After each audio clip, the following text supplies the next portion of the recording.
நோய் யாரால் நோய் நீங்க பெற்றது? நம்ம ஞான சம்பந்த பெருமானால் அந்த வெப்பு நோய் நீங்க பெற்றது.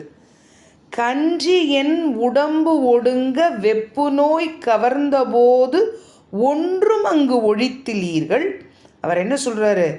நீங்கள் வாதத்தை கூறும் பொழுது அவர்கள் அவங்க வாதத்தை எடுத்து வைக்கும்போது அவர் சொல்கிறாரு, பாண்டிய மன்னன் அவர்களை சமணர்களை பார்த்து, என் உடல் முழுவதும் வெதும்பி வெப்பு நோய் என்னை உள்ளாக்கிய போது, அந்த வெப்பு நோய் வந்த போது அவர் படாத பாடுபட்டார் அல்லவா, அதை வார்த்தையாலேயும் சொல்ல முடியாது, அவ்வளோ துன்பப்பட்டார்.